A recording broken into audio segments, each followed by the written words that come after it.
Hey everybody, it's Frankie-Lou. I'm coming to you from our four-season geothermal greenhouse in the sky. And today I want to discuss with you one of my favorite companion plant combos. As discussed in one of my earlier videos, I have what I call the 5 C's for healthy soil. And number one on that was companion planting. There's many reasons why companion planting is wonderful, and I think that this bed here is a good demonstration of why it works. This is a carrot and onion companion plant combo bed. I have been doing this particular combination for many years and I find it works really great.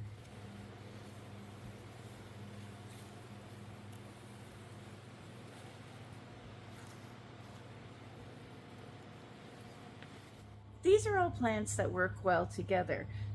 Some of these plants deter insects, some actually attract the good insects that we want, and they also give each other the moisture they need to actually thrive. So I'm just going to give you a quick rundown here of my favorite plants to use together in my carrot and onion companion plant combo. Obviously, we have carrots. These are not quite ready for harvesting, but they're getting there. Yes, this is a carrot. It's a white carrot. I do like to use these in roasting, but there's all sorts of different carrots in here. I'm not going to waste any of this as well. Once we do use this part here, I am going to harvest these. I'm going to give some of them to my critters because they like them, but I also am going to freeze dry this, included in my garden greens powder, which is really good for adding to soup stocks and stuff. This carrot, if you haven't tried it yet, carrot tops are wonderful in soup stocks because they almost have both a celery and a carrot flavors, so it's a good one to try. So yes, we have our carrots and we will be able to start harvesting those soon. I'm not going to pull any of these because they're not quite as ready to go, but I've included all sorts of alliums in here. You can see these nice tall leaves standing up. So I've got some garlic in here, I've got leeks, I've got onions. Basically any of the members of the allium family are really great to include with your carrots. Not only is it a pretty and a lush combo, but these also, the onions actually help to deter some of the pests that go after carrots. So I do like to put these two together. I also include, ooh, look at this deliciousness. Lots of lettuces in there. And you're like, what? How did you pull it out? I do believe in really growing my stuff densely together.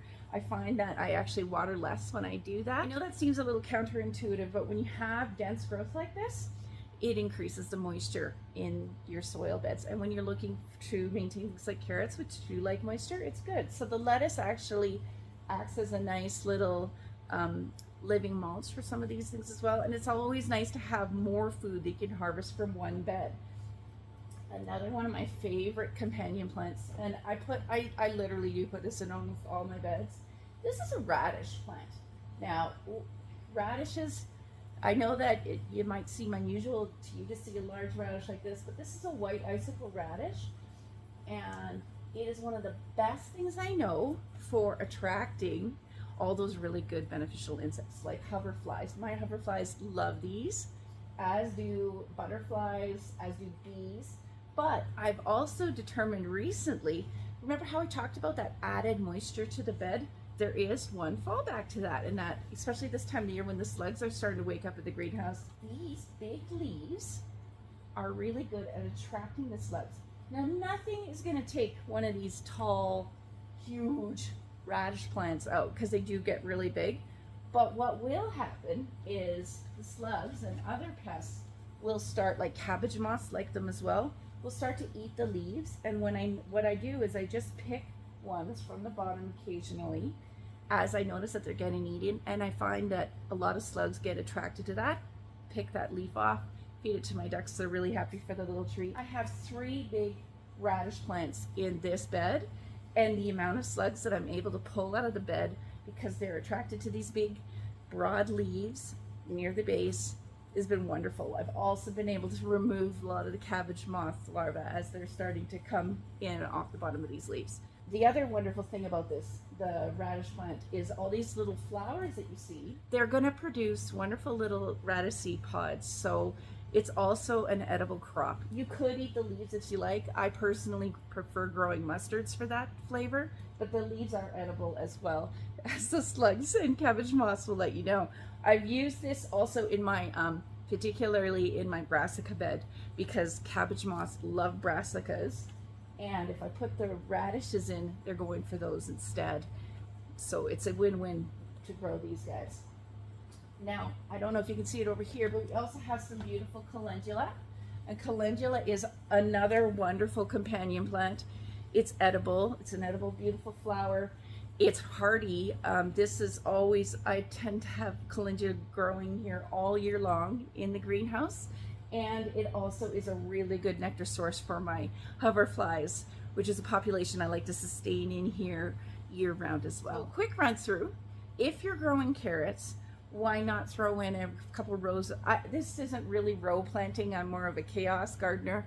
But if you are row planting, interspersing, like if you have a carrot row, having an onion row, another carrot row, and a lettuce row even in there, if you plant those plants densely together, you're going to find, particularly in a raised, and especially if you have a raised bed scenario where you don't have to stomp on the soil so you don't get as much compaction, you're going to be amazed at how much produce you can get out of one bed if you combine those basics. Like, these are things we all eat.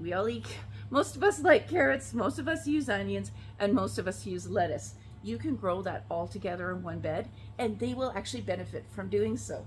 Throw a few really pretty calendula flowers in there, or some marigolds as well. Those are also a wonderful companion plant to use in that, and I will be using them in the new carrot and onion bed I'm making.